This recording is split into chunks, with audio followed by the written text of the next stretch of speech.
Assalamualaikum warahmatullahi wabarakatuh. Al-Fatihah ila ruhi sayyidina habibina syafi'ina Rasulillah sayyidina Muhammad ibn Abdullah sallallahu alaihi wa ala alihi wa ashabihi wa azwajihi wa dzurriyyatihi Allah ya'ni rijatihim fil jannah wa yanfa'una bi asrarihim wa anwarihim wa 'ulumihim nafa'ati barakati fid dini wa dunya wal akhirah wa ja'aluna min hisbihim wa yarzuquna mahabbatahum wa yatawaffana ala millatihim wa yashurna fi zumratihim ila fiyatin wa salamatin lahumul fatihah. A'udzu billahi minasy syaithanir rajim. Bismillahirrahmanirrahim. Alhamdulillahi rabbil alamin arrahmanir rahim maliki yaumiddin. Iyyaka na'budu wa iyyaka nasta'in ihdinas siratal mustaqim. Siratal ladzina an'amta 'alaihim ghairil maghdubi 'alaihim waladdallin. Amin. Kita lanjutkan pasaran kitab Kifayatul Awam. Itu mau dari mana saja?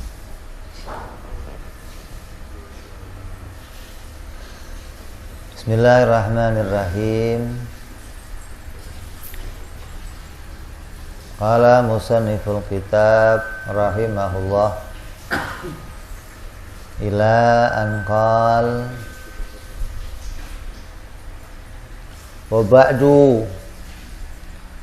fayaqul Abdul Faqir ila rahmati rabbih al-muta'ali Muhammad ibn Syafi'i al-Fudali al-Syafi'i qad sa'alani ba'dul ihwan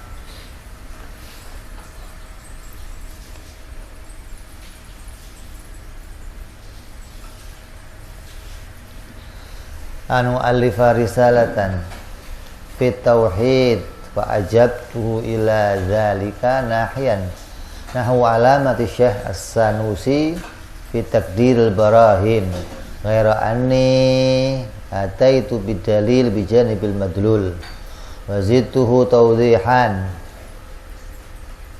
li ilmi fi qusuri hadha talab faja'at bihamdillahi ta'ala risalatun mufidatun wa taqdiru ma fiha mujidatun. Maka setelah membuka kitab ini dengan bismillah, lalu alhamdulillah, kemudian salawat kepada Rasulullah, maka beliau Imam Muhammad Al-Fudali menjelaskan bahwa telah meminta kepada beliau para santri-santrinya, para ikhwan-ikhwannya agar dituliskan untuk mereka suatu kitab yang isi kitab tersebut berisi tentang risalah tauhid.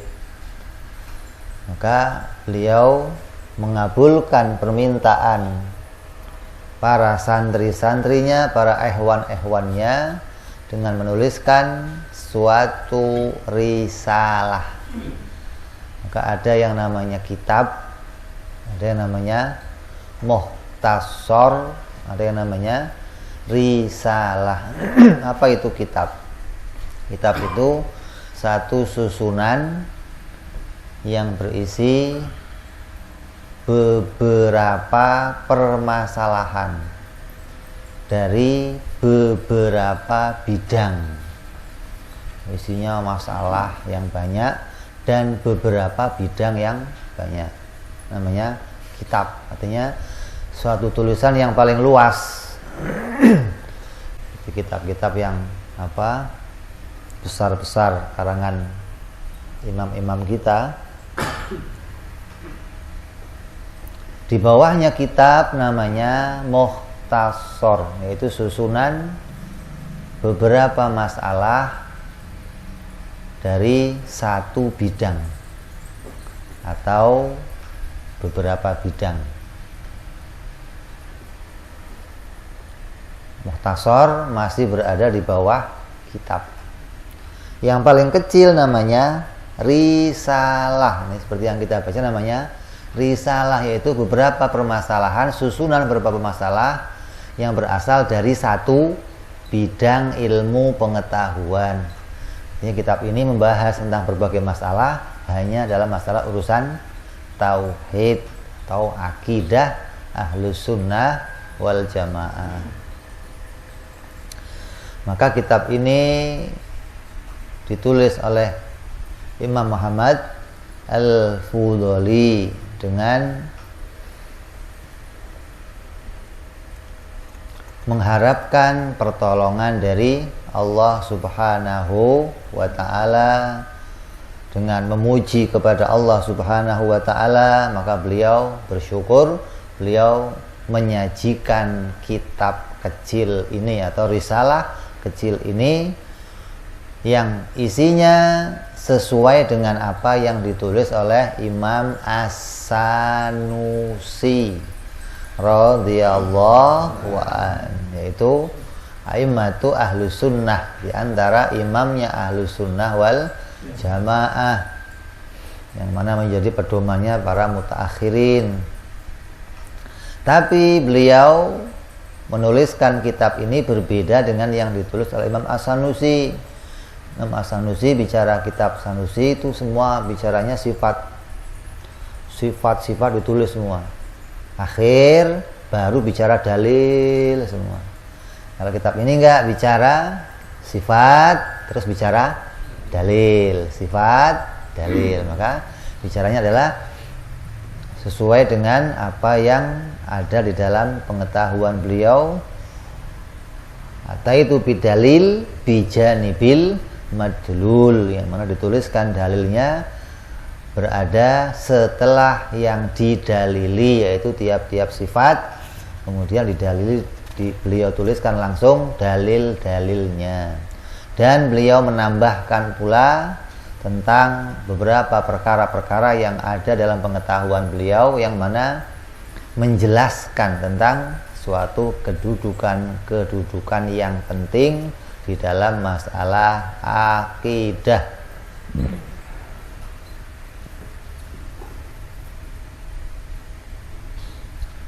Wasamaituha kifayatul awam fima yajibu alaihim min ilmil kalam. Maka risalah ini dinamai adalah kifayatul awam, sesuatu yang dicukupkan untuk orang-orang awam. Artinya orang awam itu ya bacanya kitab ini, seringkas ini segini orang awam. Jangan dianggap saya mah orang awam nggak apa. Orang awam juga punya kewajiban, bukan orang awam. Ini kamu wajib ngaji. Artinya apa? Tidak cukup modal kamu di SD, SMP, SMA, kuliah, tidak cukup untuk memenuhi kewajiban agama. Kenapa? Di dalam kewajiban agama ada kewajiban mengenal sifat-sifat Allah dan mengenal sifat-sifat para rasul alaihi wassalatu wassalam, yang itu tidak kita dapati di sekolah maupun perguruan tinggi. Maka kamu harus punya waktu, kamu harus menyiapkan waktu untuk mengkaji itu semua apabila kita bukan berasal dari pesantren. Kalau pesantren maka sudah pasti akan mengajarkan ilmu tentang kewajiban mengenal Allah dan mengenal para rasul. Kalau ada pesantren kok nggak mengajarkan ilmu ini, maka tidak ada bedanya dengan sekolah. Maka mestinya diganti saja namanya, jangan pesantren tapi kursus bahasa Arab gitu. Jangan pesantren, karena kewajiban mengenal ini adalah ketika tidak disiapkan di sekolah-sekolah umum, maka harus disiapkan di lembaga-lembaga pesantren yang mana di dalamnya dikhususkan santri-santri yang belajar mengenai hukum-hukum agama Islam. Jadi beliau diminta untuk menuliskan ini agar banyak orang-orang awam yang kemudian bisa mencukupi, bisa memenuhi kewajiban yang diwajibkan oleh agama, agar dia menggugurkan, dia keluar dari perintahnya Allah Subhanahu wa ta'ala. Maka dinamakan kitab ini apa? Kifayatul Awam, sesuatu yang dicukupkan bagi orang awam. Jangan sampai kita menganggap kalau orang awam gak usah tahu ini. Nanti kita akan bahas ini tentang bagaimana kewajibannya seorang untuk mengetahui tentang sifat Allah, sebatas mana kewajibannya.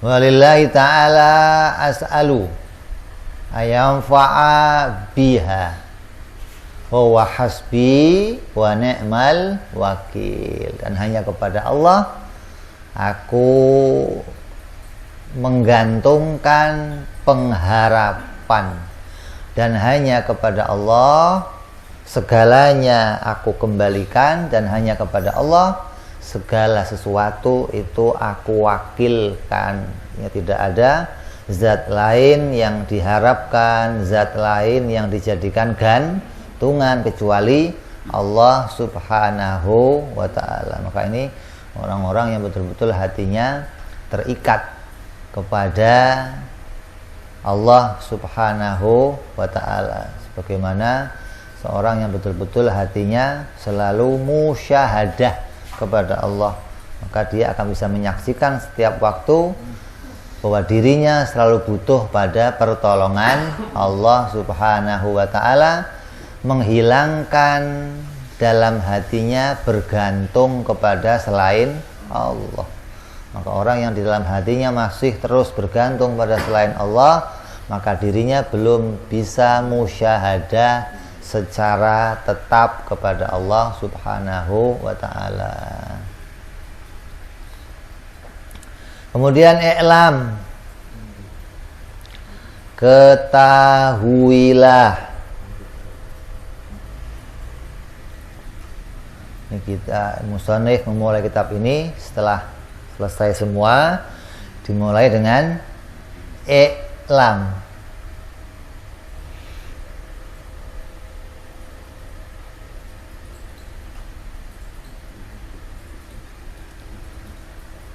Ketahuilah.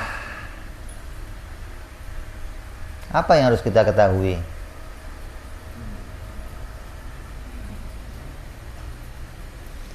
Siapa yang dituntut untuk mengetahui ini? Yaitu al-mukhatib, atau yang di khitab, yang diperintah untuk tahu ini adalah kullu man yata'ata minhul ilmi. Setiap orang yang ingin atau yang punya keinginan, yang punya keseriusan untuk mengetahui atau untuk mendapatkan ilmu pengetahuan. Mimma yatlubu ala hadhir risalah, yang mana dituntut pada risalah ini. Artinya tidak semua orang disuruh tahu. Jangan terus kamu disuruh tahu, kamu suruh tahu. Nanti musannif meminta kita ini mengetahui. Siapa yang diminta untuk mengetahui? Yaitu orang-orang yang betul-betul ingin mendatangkan ilmu pengetahuan. Karena tidak semua orang berurusan sama ilmu ini. Kadang mereka mengatakan nggak penting ngaji ilmu tauhid, nggak ada gunanya ngaji ilmu tauhid, hati-hati ngaji ilmu tauhid, malah nanti timbulnya khilaf, timbulnya malah banyak perbedaan gara-gara ngaji tauhid. Ini orang-orang yang di dalam dirinya nanti akan dikatakan bahwa orang-orang yang serius di dalam mengkaji ilmu fikih, tapi dia tidak senang dengan ilmu tauhid, maka akan dikatakan nanti bagaimana sikap kita kepada mereka atau sikapnya para ulama kepada mereka. Dikatakan nanti bahwa mereka adalah orang-orang yang belajar hukum tapi mereka tidak memperhatikan hukum. Ngajinya kitab fikih. Fikih apa sih? Hukum. Tapi mereka tidak memperhatikan hukum, tidak tahu bagaimana kedudukan sebuah ilmu, mana yang harus didahulukan dan mana yang harus dibelakangkan. Apa yang harus diketahui? Anahu yajibu, bahwa diwajibkan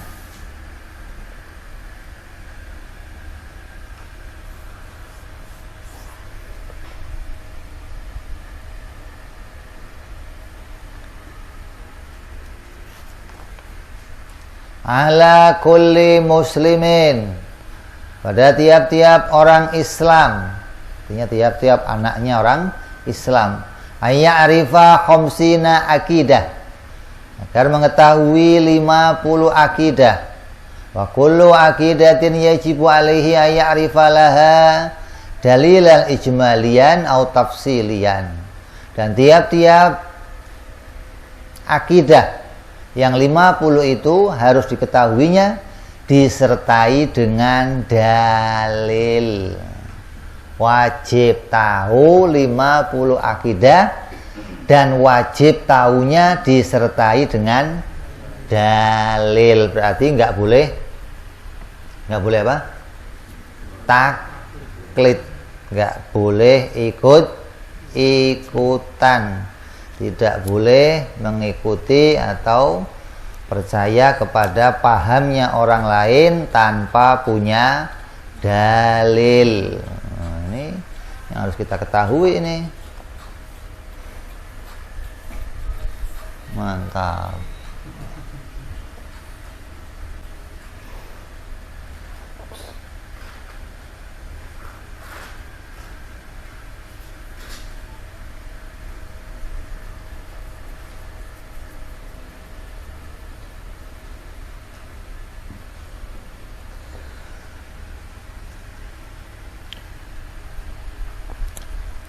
Dituliskan oleh Imam Ghazali bahwa wa yajibu annahu yajibu syar'an, wajibnya di sini wajib secara syar'i, diwajibkan menurut syar'i, artinya agama yang dibawa oleh Nabi Muhammad SAW mewajibkan ini sebagaimana yang ditulis di dalam kitab Syarah Kubro,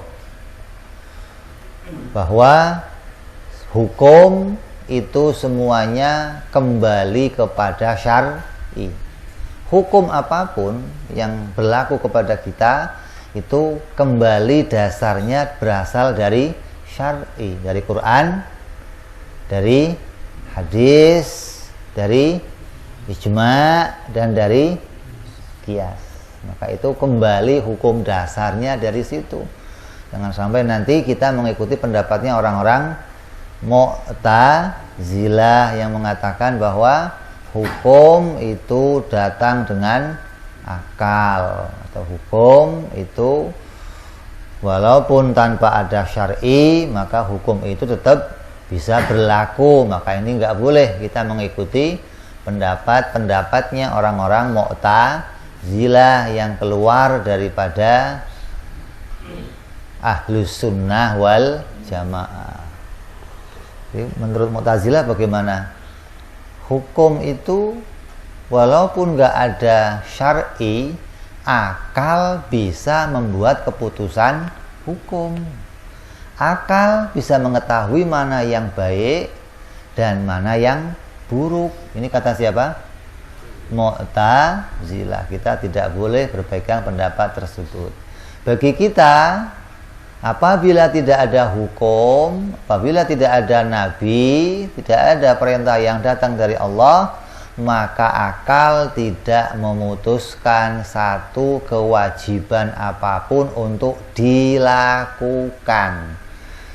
Akal tidak bisa punya keputusan mana yang wajib dikerjakan dan mana yang wajib ditinggalkan apabila tidak ada seorang nabi. Beda sama Mu'tazilah. Kata Mu'tazilah, walaupun nggak ada nabi, akal tetap mampu menghadirkan sebuah keputusan hukum hingga akal bisa tahu mana yang baik, mana yang buruk. Maka dikatakan akal mereka namanya tahsinul akli, yaitu mereka orang-orang yang membaguskan akalnya, menganggap akalnya lebih bagus daripada hukum syar'i. Ini bahaya ini. Kalau sudah tahsin, nanti walaupun nggak ada keputusan syar'i, kadang mereka mengambil hukum sendiri, memutuskan hukum sendiri seakan-akan itu datang dari syar'i. Ini sangat berbahaya apabila kita sampai berpendapat seperti orang-orang Mu'tazilah.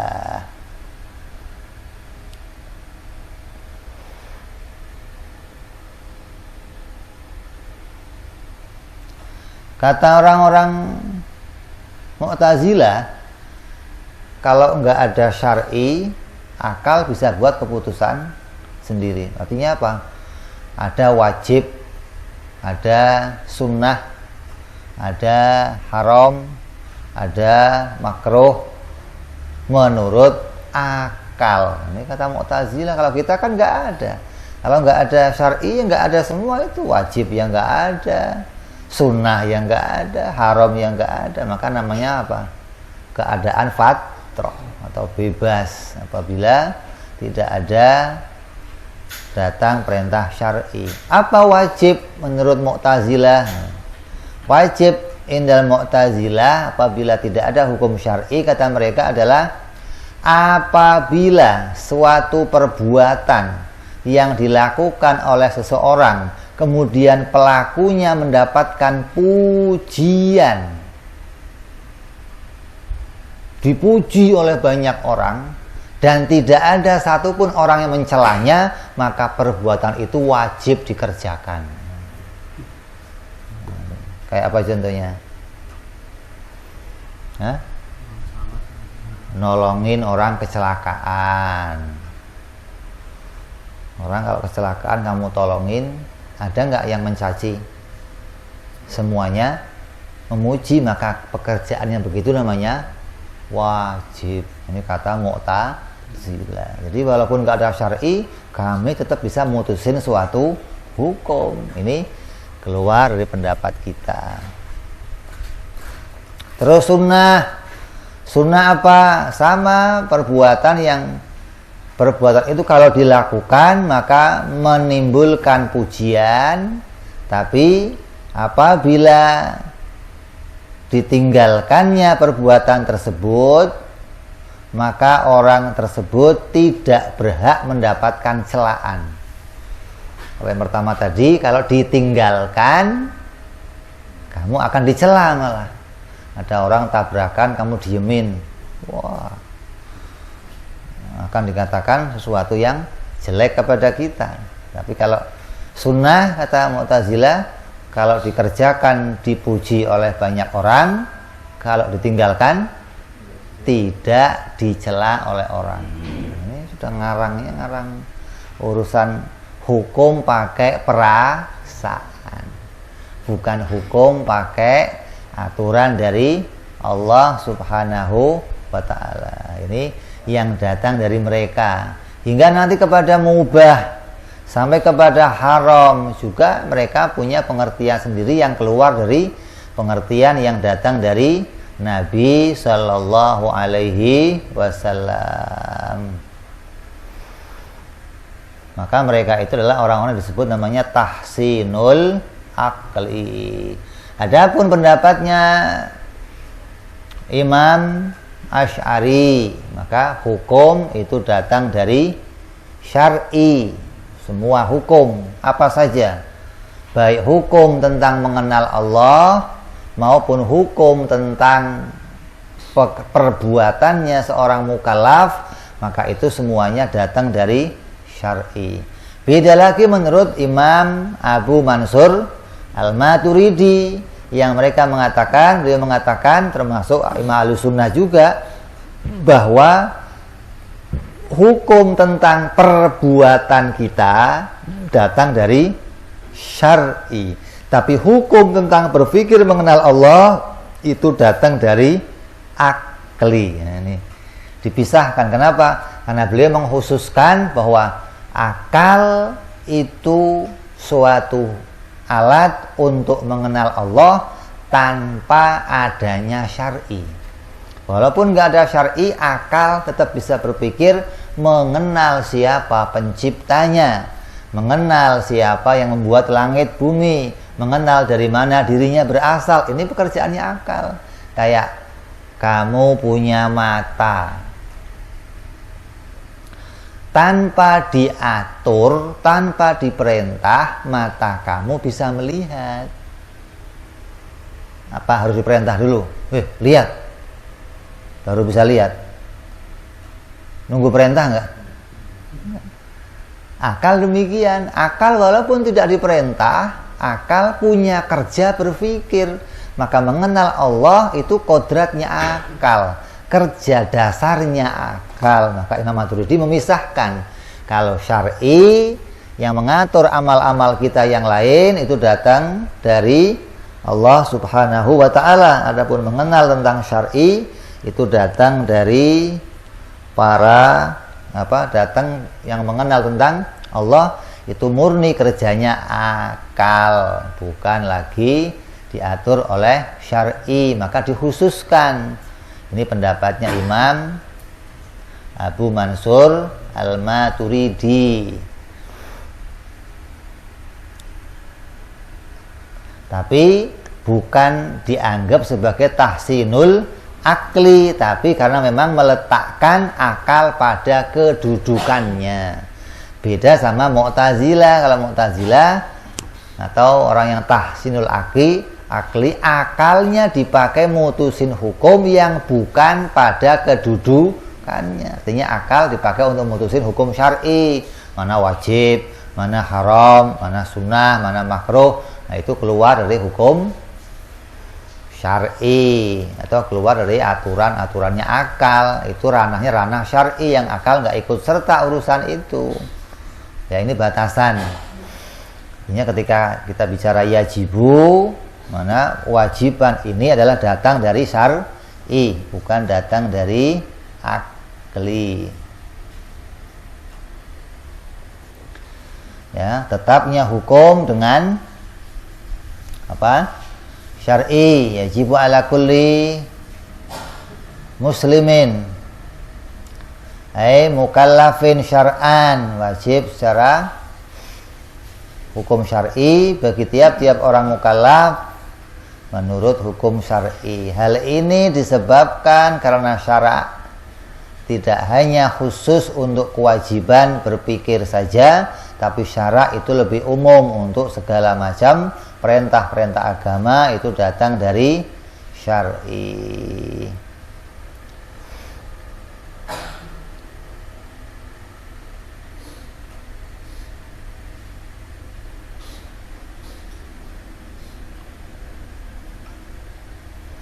Kemudian syar'i menurut Imam Asy'ari, karena hukum semua dari syar'i, maka hukum itu ada dua. Ada syar'i usul, ada syar'i furu'. Syar'i usul itu satu perintah yang apabila perintah tersebut dikerjakan, maka kita mendapatkan hukum, mendapatkan pahala dan mendapatkan hukum iman. Apabila perintah itu ditinggalkan, maka sampai kepada hukum kafir.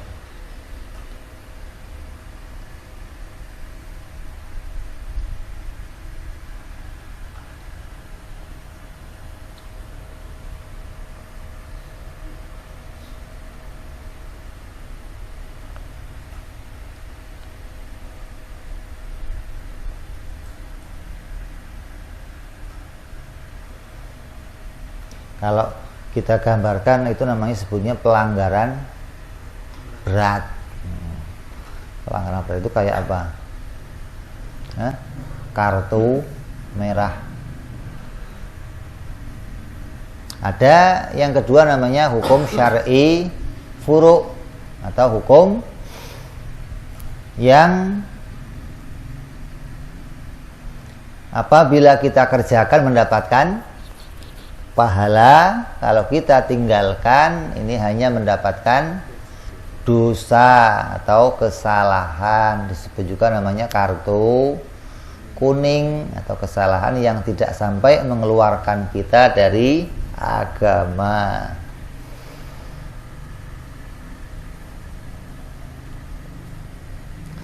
Ini dua macam hukum ini yang berasal dari hukum syar'i. Maka urusan akidah yang mau kita kaji ini ulama berbeda pendapat. Satu mengatakan masuk dalam golongannya usul, ada satu lagi mengatakan masuk dalam golongannya furu'. Nah, ini yang berat, yang tingkat berat seperti Imam As-Sanusi mengatakan bahwa ngaji tauhid, mengenal akidah itu masuk dalam syar'i usul, yang apabila kita tidak sampai mengetahuinya maka kita tidak terhitung seorang yang beriman nanti di akhirat. Sepakat ini? Sepakat semuanya, di akhirat tidak termasuk orang yang beriman. Sebagaimanapun orang-orang Mu'tazilah yang ketika mereka itu tidak mengetahui sifat-sifat Allah, tidak mengetahui mana yang wajib bagi Allah, yang mustahil bagi Allah, yang jaiz bagi Allah, tidak mengetahui yang wajib bagi para rasul, mustahil bagi para rasul, jaiz bagi para rasul, sepakat nanti di akhirat tidak termasuk orang mukmin. Kenapa? Karena mereka termasuk orang-orang yang telah terkena pelanggaran berat. Adapun di dunia, nah, ulama khilaf. Mu'tazilah itu termasuk orang mukmin atau orang kafir. Kalau kamu ketemu, kamu sholat di belakangnya, kamu mengikuti dia, termasuk dia orang kafir atau mukmin. Ini khilafnya ulama, berbeda ulama. Kalau mengatakan, oh asalkan mereka masih syahadat, masih sholat, masih mengakui kiblat, maka mereka termasuk orang mukmin. Kenapa? Nahnu nahkum bil-dhawahir. Kita hanya menetapkan hukum secara dhahir. Adapun makna batin, apa yang dalam hatinya itu urusannya Allah Subhanahu wa ta'ala. Sebagaimana sabdanya Rasul sallallahu alaihi wasallam. Rasul bersabda bahwa aku diperintah untuk mengajak semua manusia untuk masuk ke dalam agama Islam. Maka mereka semuanya aman dari ajakanku apabila mereka telah masuk dalam agama Islam. Adapun urusan hatinya itu urusannya Allah Subhanahu wa ta'ala. Tandanya apa? Kalau dohirnya sudah bersyahadat, dohirnya sudah ahli kiblat, maka kata Rasul selesai urusan kita. Artinya kita melihat orang lain hanya dari arah dohirnya, jangan neropong-neropong batinnya. Ini coba tanya kafir, itu bukan urusan kamu, bukan. Dohirnya syahadat, dohirnya ahlul kiblat, maka kita hitung dia orang mukmin secara dohir. Tapi ulama berpendapat, kata ulama, urusan akhirat bagaimana? Urusan akhirat apabila dia tidak sampai melakukan atau mengerjakan apa yang menjadi kewajibannya, yang usul, yang pokok, yaitu mengenal sifat-sifat Allah, sifat-sifat para rasul, maka mereka tidak terhitung orang mukmin. Ini termasuk pelanggaran berat.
Kemudian dari kewajiban ini kita bicara lagi lanjut kepada orang-orang yang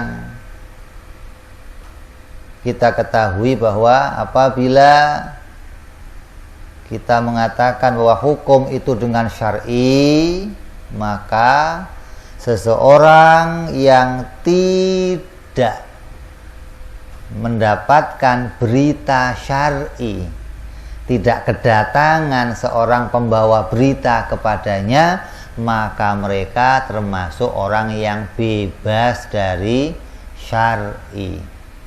Maka mereka disebut namanya apa? Ahlul fatrah.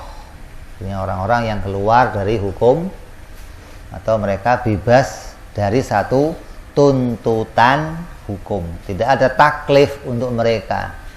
Kenapa? Karena kita berpegang pada pendapat Imam Abu Hasan Al-Asy'ari yang mengatakan setiap hukum, walaupun hukum berpikir, harus pakai syar'i. Beda sama pendapatnya Imam Maturidi nanti. Maka pendapat ini terkadang ada pertentangan.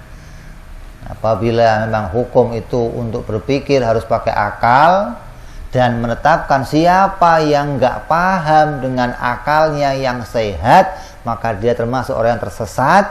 Maka bisa jadi nanti semua orang yang berakal, walaupun dia kedatangan seorang nabi saja, yaitu Nabi Adam alaihissalam, dan Nabi Adam itu bukan nabi mereka, tapi menyampaikan perintah kepada manusia untuk mengenal Allah, maka semua orang yang berakal terkena perintah tersebut. Dan siapa yang tidak mau ikut perintah tersebut termasuk orang-orang yang ingkar dan termasuk orang kafir. Nah, ini pendapat ini adalah banyak pertentangan yang akan nantinya akan jadinya apa? Oh, berarti banyak orang kafir walaupun dia orang yang bukan nabi mereka. Seperti Nabi Muhammad SAW adalah nabi yang diutus oleh Allah untuk seluruh manusia. Sedangkan nabi-nabi yang terdahulu datang untuk golongan tertentu. Maka umpamanya ada nabi datang ke golongan Bani Israel, yang bukan Bani Israel bagaimana? Enggak termasuk. Kalau pakai pendapat Imam Maturidi bisa termasuk semuanya. Kenapa? Karena dia punya akal juga. Walaupun dohirnya nggak terkena hukum, tapi akalnya terkena hukum. Kalau pakai pendapat Imam Maturidi. Tapi kalau pakai pendapat Imam Asy'ari, harus yang membuat perintah kepada suatu kaum adalah nabi yang diutus untuk mereka. Kalau nabi itu bukan untuk mereka, maka tidak ada hukum berjalan kepada seseorang. Maka dari pendapat ini bisa disimpulkan apa? Bahwa orang tua Nabi Shallallahu Alaihi Wasallam maka mereka ahlul jannah, mereka adalah ahlul fatrah, dan mereka wajib di dalam surganya Allah Subhanahu wa ta'ala. Dan mereka dimasukkan ke surga. Namanya surga apa? Jannatul Ihtisos.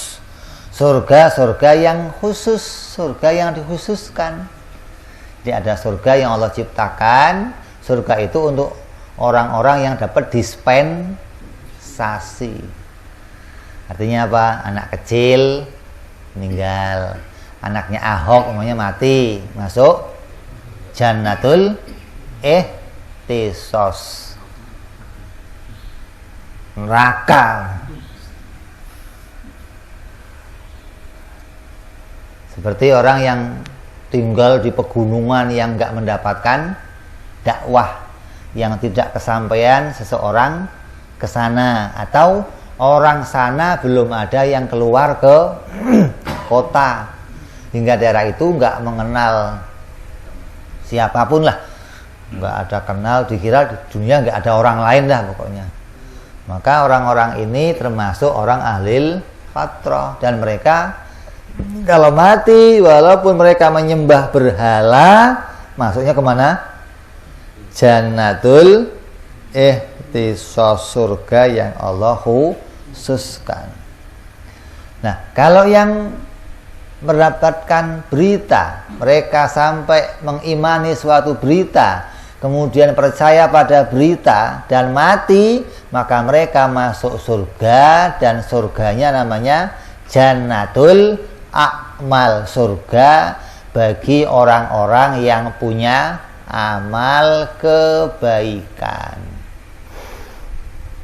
Ini bedakan ini, jangan sampai nanti kita berpendapat bahwa seperti orang-orang Wahabi yang mengatakan, oh bapaknya Nabi di dalam neraka, orang tuanya Nabi masuk neraka. Ketika ditanya, apa dasarnya kamu mutusin orang tua Nabi di neraka? Oh, dasarnya Nabi sendiri yang ngomong. Nabi sendiri yang ngomong, bukan hukum, bukan. Kalau Quran yang ngomong nggak jelas katanya. Quran ngomongnya kurang jelas. Quran mengatakan, kami tidak akan mengadab suatu kaum hingga kami mengutus seorang utusan kepada mereka. Kata Wahabi, kurang jelas. Masih jelas omongan Nabi. Nabi ngomong ketika ditanya sama seseorang, ya Rasulullah, di mana bapakku? Di neraka. Karena dia panas. Tanya lagi, bapakmu di mana? Neraka juga. Oh, kan sama berarti.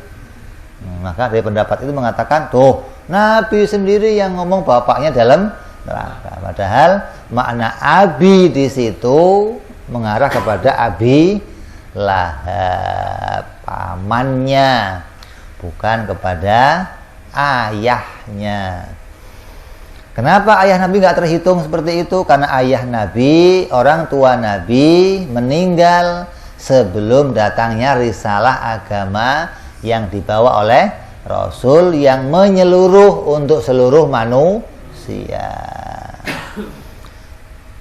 Yang dibawa Nabi sama dengan agama yang dibawa oleh nabi-nabi sebelumnya. Agama apa? Islam. Inna dina indallahil Islam. Gak ada agama lain, gak ada. Agama cuma satu, agama Islam. Tidak ada agama lain, gak ada. Maka jangan sampai kita mengikuti pendapat ada yang mengatakan ada agama Samawi atau agama Ibrahimiyah, agama yang berasal dari Nabi Ibrahim. Ada Nasrani, ada Yahudi, nggak ada agama lain yang dibawa Nabi Ibrahim. Quran mengatakan hanifan musliman. Nabi Ibrahim adalah orang yang lurus dan dia adalah orang muslim. Maka agamanya agama Islam. Hingga semua nabi beragama Islam, hanya saja perintahnya untuk kaum tertentu. Kalau Nabi Muhammad SAW menyeluruh untuk seluruh manusia. Dikatakan, aku diutus untuk seluruh manusia, bukan hanya untuk orang Arab saja, bukan, tapi untuk seluruh manusia. Artinya orang Arab pun diagamakan oleh Nabi. Jangan dianggap ini agamanya orang Arab atau agama orang Arabnya diagamakan sama Nabi. Orang Indonesia ya diagamakan sama Nabi. Orang Jepang diagamakan sama Nabi. Semua di dunia ini didatangkan agama yang dibawa oleh Nabi Muhammad SAW. Jadi kita berpendapat, mengikuti pendapat bahwa orang tua Nabi termasuk ahlul fatrah. Maka mereka termasuk orang-orang yang masuk Jannatul ikhtisos, surga yang dikhususkan untuk orang-orang yang mendapatkan dispen.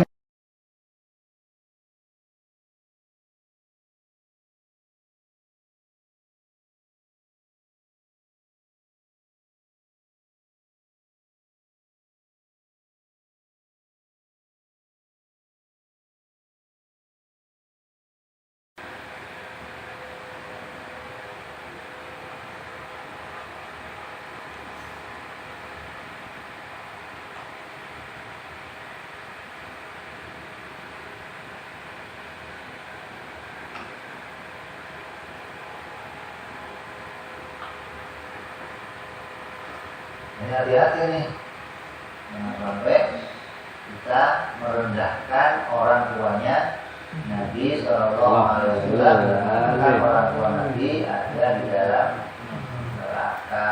Kenapa? Karena termasuk penghinaan atau merendahkan Nabi Muhammad Sallallahu Alaihi Wasallam. Terus maka orang-orang yang merendahkan Nabi ini bisa masuk dalam sebuah hadis yang dikatakan ma balu aqwamin yu'dunani fi qarabati wa man adani faqad adzallah. Apalagi orang tua Nabi. Ada riwayat bahwa seorang anaknya Abu Lahab datang kepada Rasulullah Sallallahu Alaihi Wasallam dan dia mengatakan bahwa telah datang Sabi'ah, anak perempuan Rasulullah, anak perempuan Abu Lahab kepada Rasulullah. Lalu dia berkata, wahai Rasulullah, sungguhnya orang-orang telah berkata, hei engkau anaknya kayu bakar api neraka. Maka berdirilah Rasulullah dan beliau marah lantas berkata tentang kedudukan. Bagaimanakah keadaan kaum yang menyakiti aku? Dalam hal menyakiti hati keluargaku, barang siapa menyakiti aku maka sungguhnya dia telah menyakiti Allah. Artinya dia telah membuat permusuhan dengan Allah. Siapa yang musuhi Nabi sama dengan musuhi Allah. Kenapa? Dia utusan Allah. Kamu benci dia karena dia seorang utusan yang bawa kebaikan, maka sama saja kamu benci yang mengutusnya. Jadi, apalagi sampai orang tuanya Nabi yang kita musuhi, orang sampai nanti menyakitkan hatinya Nabi Sallallahu Alaihi Wasallam. Maka dalam hal ini Imam Al-Jalaluddin As-Suyuti telah menyusun beberapa karangan kitab yang berhubungan dengan selamatnya kedua orang tua Nabi Sallallahu Alaihi Wasallam. Bahkan dalam sebuah riwayat dikatakan, Habballahu nabiyya mazida fadlan ala fadlin wa kana bihi ra'ufa wa ahya ummahu wa kadza abahu bi imanin bihi fadlan munifa fasallama wal qadima biha qadira wa in kana haditha bihi dhaifah. Allah mencintai Nabi Sallallahu Alaihi Wasallam dengan kecintaan yang berupa pengagungan. Cintanya Allah kepada Nabi tidak sebagaimana cinta kepada hamba-hamba yang lain. Artinya Allah mengagungkan Nabi dengan memberikan kedudukan yang paling mulia, dijadikan manusia termulia, hamba termulia. Makanya kecintaan yang menjadi kelebihan dari Nabi Sallallahu Alaihi Wasallam, dan ini adalah kelebihan yang tidak bisa dibandingkan dengan yang lainnya sebagai bentuk kemurahan dari Allah. Maka dengan kecintaan ini fa'ahya ummahu, maka Nabi Allah Subhanahu wa taala membangkitkan ayah ibunya Nabi Sallallahu Alaihi Wasallam. Diimanin bi fadlan munifa, untuk beriman kepada Nabi Sallallahu Alaihi Wasallam. Agar apa? Agar bisa masuk ke Jannatul A'mal. Gitu. Walaupun tidak dihidupkan, masuk ke mana? Jannatul Ikhtisos. Tapi dihidupkan oleh Rasul agar bisa masuk ke Jannatul Amal bersama Nabi Sallallahu Alaihi Wasallam. Maka dihidupkan dan mereka mendapat keselamatan. Al-Qadimu bihi qadira. Maka Allah Subhanahu wa taala zat yang berkuasa mampu menjadikan yang demikian. Wa idana hadis, walaupun keadaan hadis itu hadis yang dhaif. Tetap dalam kedudukan ahlul akidah hadis ini kuat. Walaupun di dalam kedudukan al-hadis ini dhaif, dalam sisi al-akidah hadisnya hadis yang kuat. Dari mana hadisnya? Wa hadis wa ma ruwiya an Arwah an Aisyah anna Rasulullah sallallahu alaihi wasallam su'ila rabbahu ayyuhya lahu abawai wa ahyahuma lahu fa amana bihi thumma amatahuma. Nabi minta kepada Allah agar menghidupkan kedua orang tuanya, maka Allah menghidupkannya dan beriman kepada Rasul lalu mematikannya kembali. Maka ini adalah ayat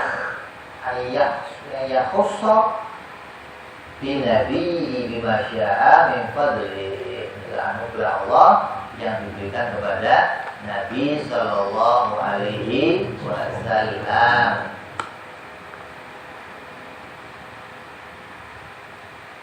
Nah, jangan sampai kita tidak ngerti masalah ini sampai ikut pendapatnya orang lain mengatakan ayah ibu Nabi dalam neraka. Waduh, bahaya ini.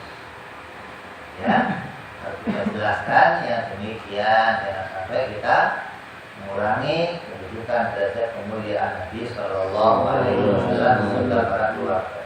Kenapa kok Abu Lahab gak dihidupkan waktu mati oleh Rasul? Kenapa kok ayahnya saja? Sebagai riwayat mengatakan pamannya Abu Thalib pun dihidupkan kembali. Abu Lahab kok enggak? Abu Lahab nas Al-Quran tabban Yadahabi Lahabi wata, menolak dengan sengaja ajakan Nabi Muhammad Sallallahu Alaihi Wasallam. Itu dengan Abu Thalib yang dikatakan sebagai riwayat Nabi pun menghidupkan beliau dan beliau beriman kepada Rasul dan masuk Jannatul Amal. Ini harus kita imani. Kemudian ala kulli muslimin ayya'rifa khamsina aqidah wa kullu aqidatin yajibu alaihi ayya'rifa laha dalilal ijmaliyah wa dalilal tafsiliyah. Wajib mengetahuinya baik dengan dalil yang ijmal ataupun dengan dalil yang tafsir. Ayya'rifa, agar diperintahkan kita untuk mengetahui. Apa itu mengetahui?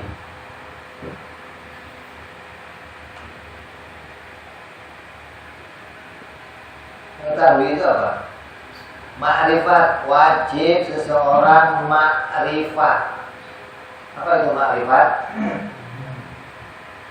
Katakan oleh Imam As-Sanusi dalam kitabnya ma'rifat itu jazam, artinya jazam mutabiqan lil waqi' an-dalil.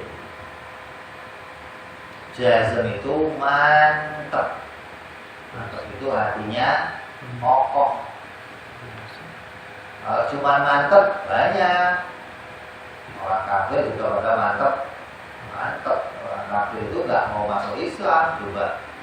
Memaksa mereka masuk Islam juga nggak mau mantep. Tapi kemantapannya tidak disertai dengan bukti. Kemantapannya tidak sesuai dengan fakta.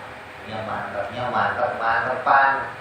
Mantap yang ketika ditunjukkan fakta ternyata nggak begitu ya. Ternyata begini ya. Ini mantap nggak pakai ilmu namanya.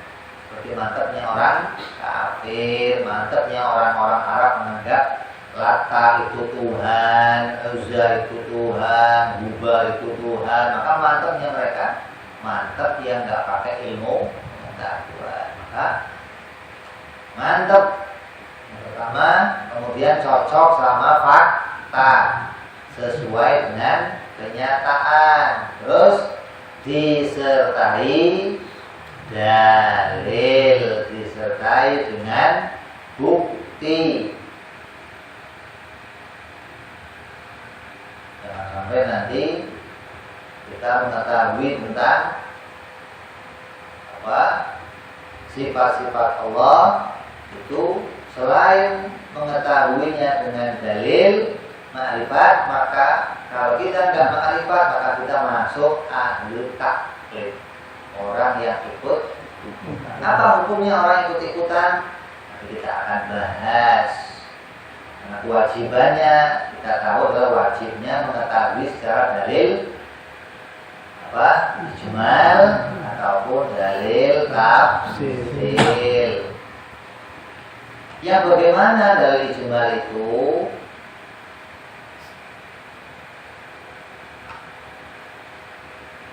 Dalil ijmal adalah dalil yang ringkas. Ringkas itu yang gampang, yang semua orang bisa punya dalil itu asalkan punya akal. Yang nggak bisa siapa? Ya idiot. Nah, kalau kamu saya tanya sama kamu, ini di sini nggak ada gelas, terus ada gelas. Saya tanya, ini gelas ini nongol sendiri apa ada yang ada di sini? Nggak ngerti saya. Itu akalnya namanya idiot. Orang yang normal ditanya, ini gelas tadinya nggak di sini, terus di sini. Ini kira-kira nongol sendiri apa ada naruh? Ya mesti ada yang naruh. Itu akal normal. Semua akal yang normal akan bisa berpikir demikian. Nanti katakan wajib ngerti dalil ijmal. Karena bisa ditemu oleh semua akal yang sehat kecuali idiot. Akal nggak sehat itu seperti apa? Akalnya orang teis, filsafat yang mengatakan Tuhan itu nggak ada, terjadi dengan padahal gelarnya profesor, doktor, insinyur, tapi mengatakan Tuhan nggak ada, itu akalnya itu super idiot. Kalau kata Kiai dulu ada gila swasta, ada gila negeri. Gila itu ada dua macam. Ada gila yang resmi. Gila yang resmi itu gila yang telanjang di jalan. Terus resmi namanya. Dia punya rumah di mana?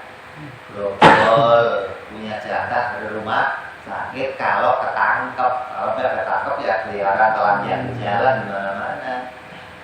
Yang kalau bawa daun dikira dulu, namanya apa itu? Waras atau waras? Kalau ada daun dibilang duit, itu waras nggak?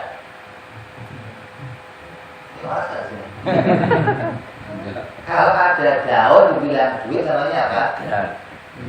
Nah, kalau ada makhluk dibilang Tuhan, namanya apa? Jadi filsafat kata itu sama gila. Kenapa? Dia menganggap dirinya muncul dengan namanya apa itu? Gila. Bagaimana ada barang bisa muncul dengan itu? Sama aja orang gila yang jalan, dia ngambil daun beli ke warung, Pak mau beli. Namanya apa? Kalau yang begini mungkin masuk ke warung diambil daunnya. Biar aman kalau saya dilemparin orang nanti. Kalau mereka ini kelihatannya pakai dasi, rapi, mobil, tapi kok gila kenapa gilanya? dia menganggap yang bukan Tuhan sebagai, dan yang Tuhan dianggap bukan. Duit asli dikasih orang gila nggak mau dia. Dianggap daun. Begitu ada daun Dianggap bulus.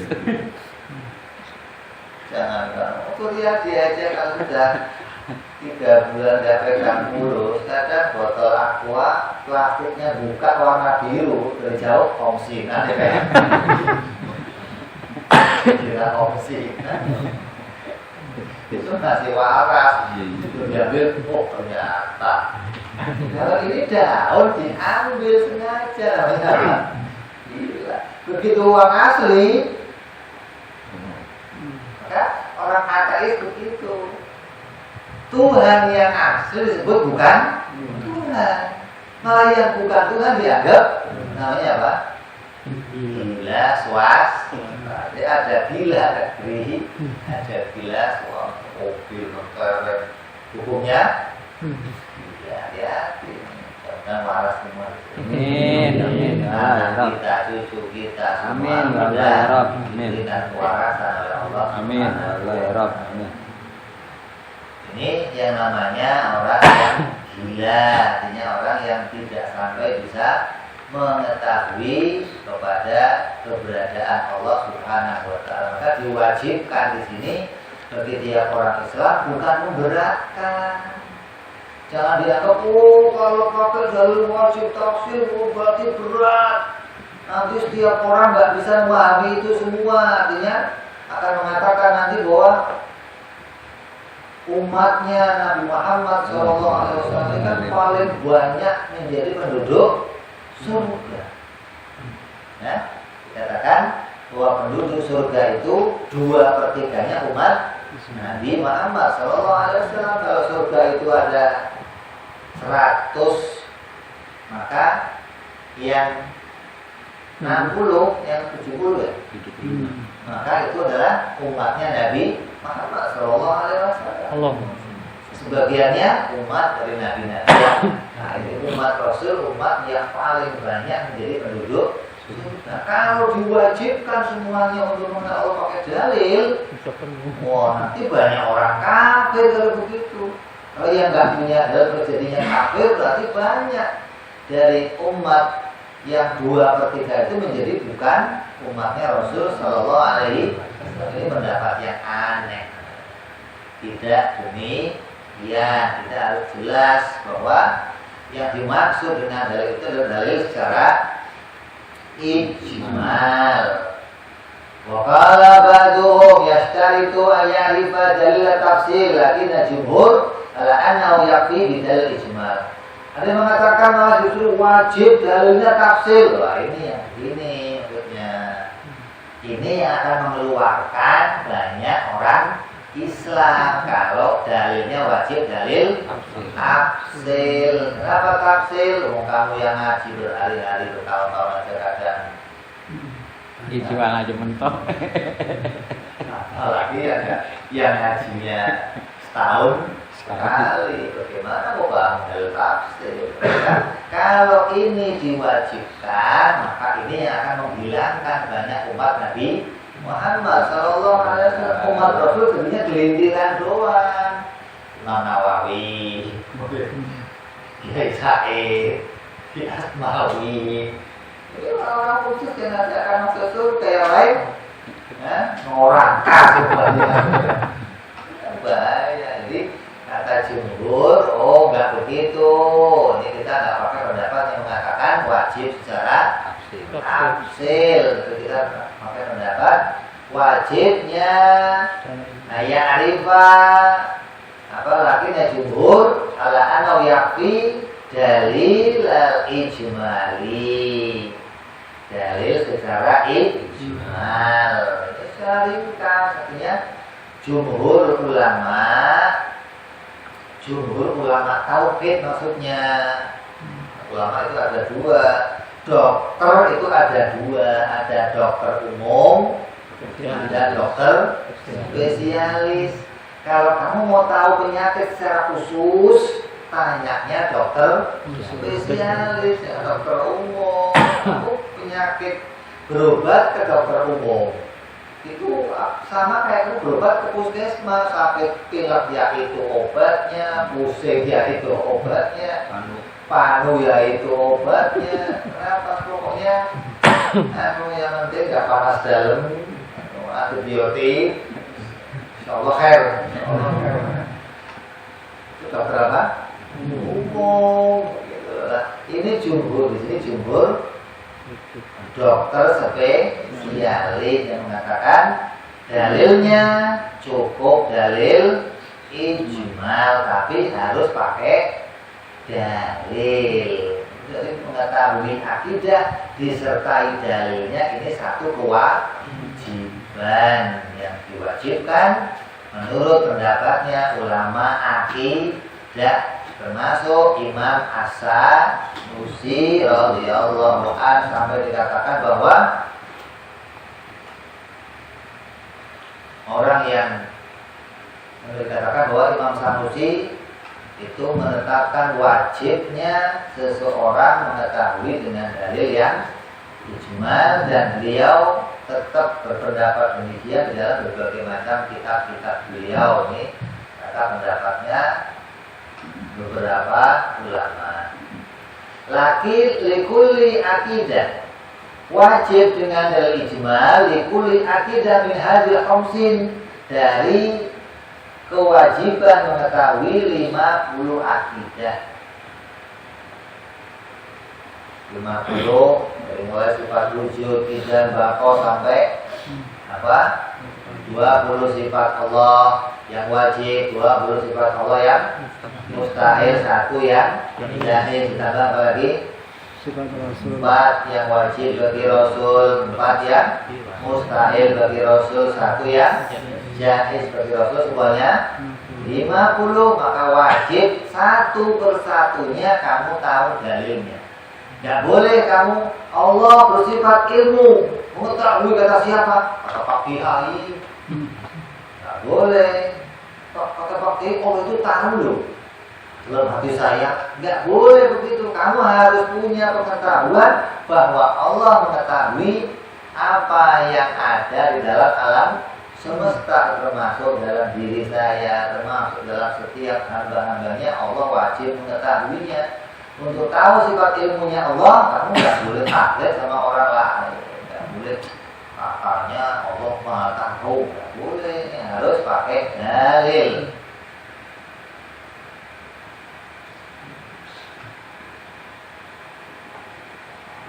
Wa dalil tafsil, kan dalil tafsil itu yang kayak apa?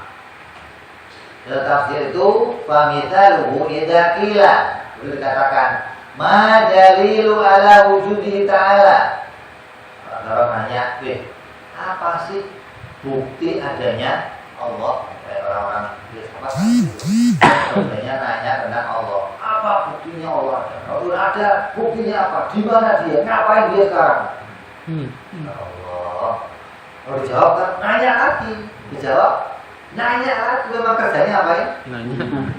Nggak mau tahu, nggak mau mengimani, nggak mau. Kerjanya memang ada filsafat. Sekarang hati-hati nih, orang filsafat sudah nggak nanya lagi Tuhan. Dulu zaman-zaman para imam kita kerjanya, sekarang sudah berhenti nanya. Kenapa? Sudah yakin ya ada, dan nggak perlu diketahui. Apa yang mereka katakan sekarang? Mereka berpendapat, mereka mencari ilmu pengetahuan untuk pengetahuan adat, teknologi yang ada di dunia ini, sampai mereka nanti akan puncaknya apa? Ingin menciptakan sesuatu yang lebih hebat dari Tuhan. Hingga mereka mengatakan, kami sekarang ini sudah tidak butuh Tuhan. Karena nanya lagi, nggak butuh. Dulu masih butuh, sekarang sudah nggak butuh Tuhan. Dianggap dirinya sudah bisa mengerjakan sesuatu yang punya hasil melebihi ciptaan. Apa contohnya?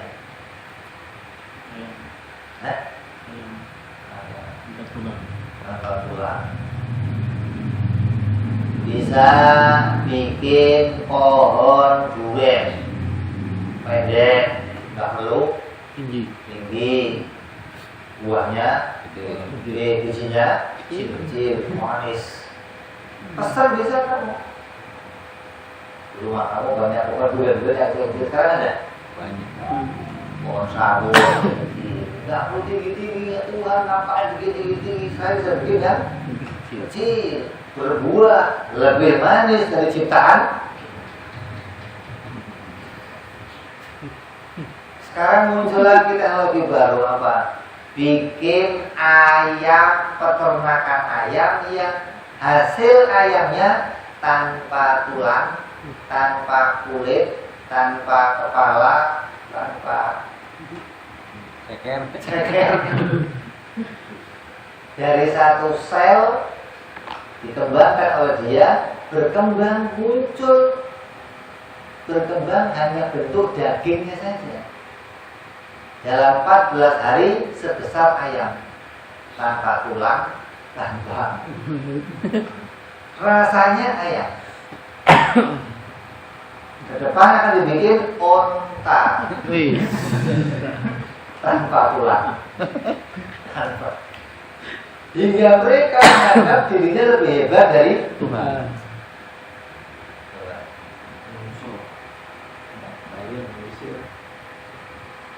Setelah itu nanti akan mengatakan apa?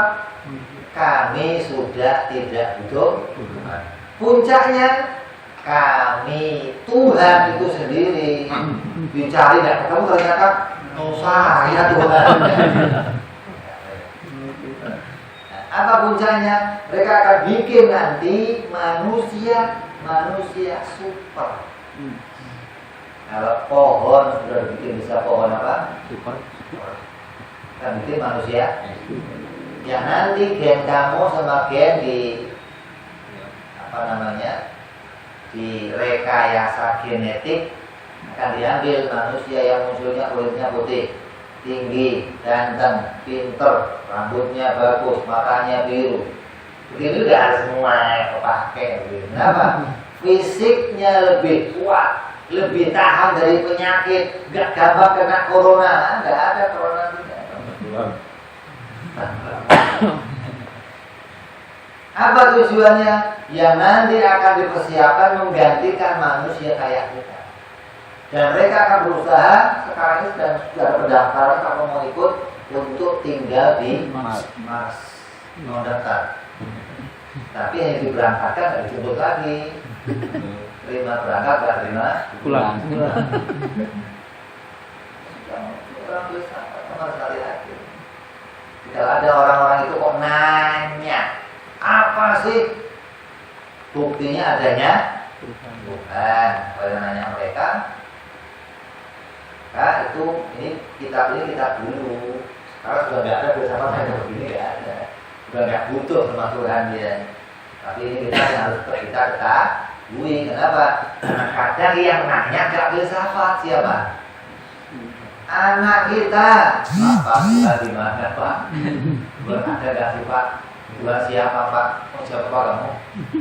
Ini yang kita bisa jawabnya. Atau pribadi kita yang belum berpegang pada dalil muncul pertanyaan atau yuwas-wisnya setan pada diri kita, maka kita harus bisa menghentikan pertanyaan itu dengan jawaban yang qat'i, jawaban yang memutuskan yang pokok. Tidak kira ma dalilu ala wujudi ta'ala.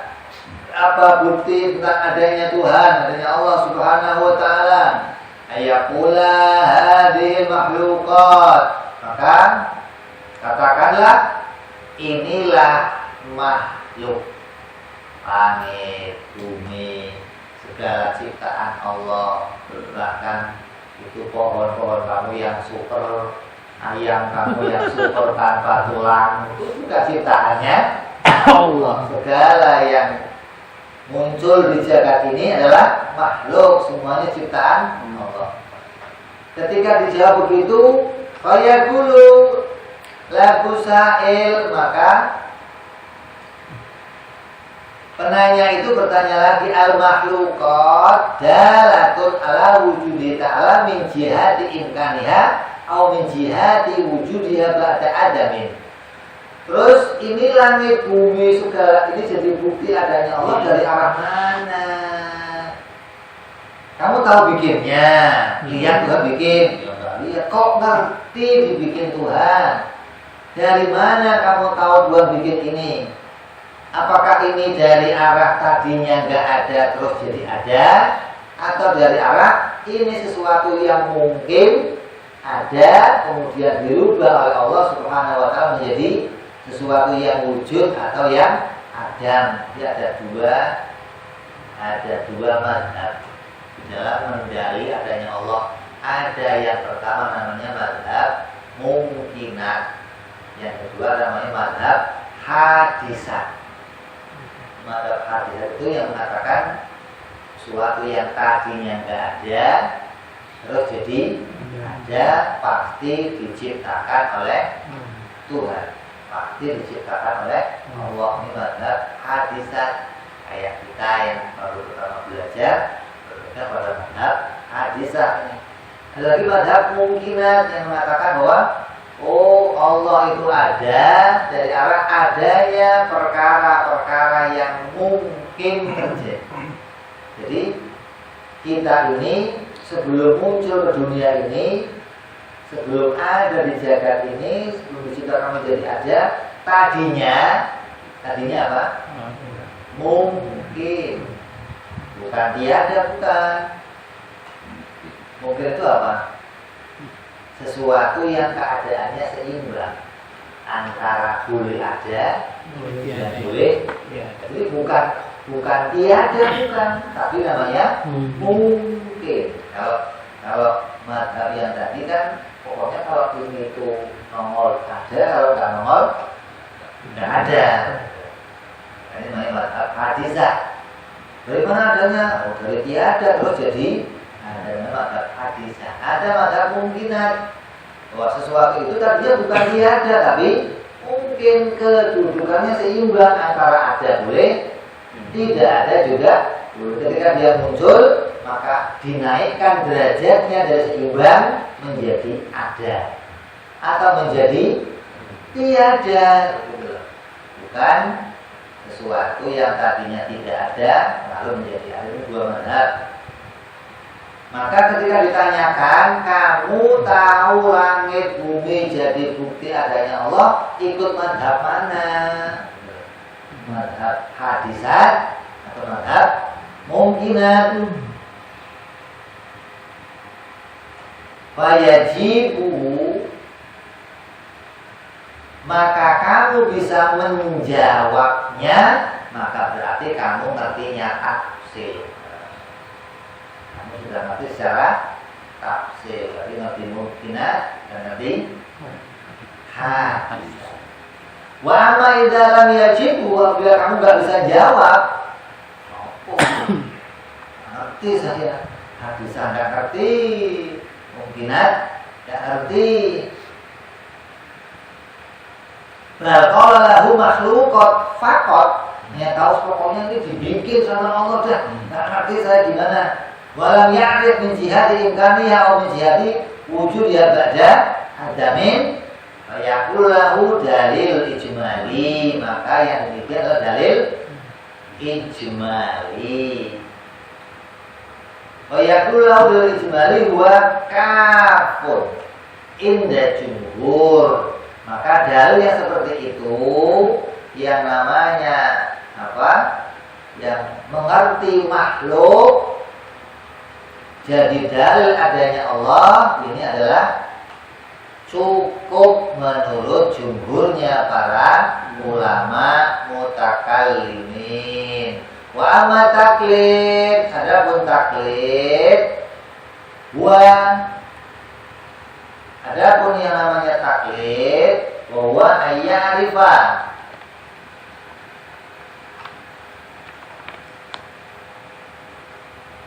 aqadul khamsin walam ya'rif laha dalil ijmali au tafsiriyah. Taklid gimana? Taklid mengetahui Allah, jazm tentang Allah, tapi nggak punya dalil, nggak tafsir, nggak ijmal, nggak ngerti makhluk, nggak ngerti mungkin, nggak ngerti kudus, maka ini namanya taklid. Maka taklid kata jumhur tidak sah. Kita akan bahas nanti perjumpaan yang akan datang insya Allah bagaimana hukumnya seseorang yang taklid. Dari bahas wajib, diwajibkan untuk tiap-tiap orang Islam mengetahui Allah dan Rasulnya disertai dengan dalil, dan dalilnya wajib dalil yang ijmal hingga bisa memasukkan seluruh manusia yang berakal sehat. Nah, tiap manusia berakal sehat akan tahu kalau gelas ini tadinya nggak ada, terus jadi ada, pasti ada yang menciptakannya. Nggak ngerti pasti idiot. Maka ini kewajiban tiap-tiap orang Islam, tiap-tiap anaknya orang Islam.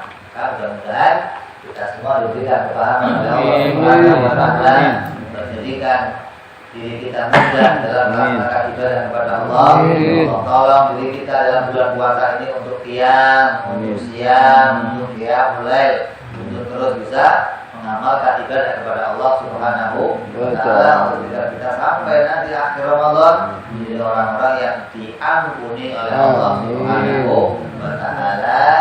Dan ini orang bersahabat hadratin Nabi Al-Fatihah. A'udzubillahi minasyaitonir rajim. Bismillahirrahmanirrahim. Alhamdulillahirabbil alamin arrahmanir rahim maliki yaumiddin. Iyyaka na'budu wa iyyaka nasta'in ihdinas siratal mustaqim. Shiratal ladzina an'amta 'alaihim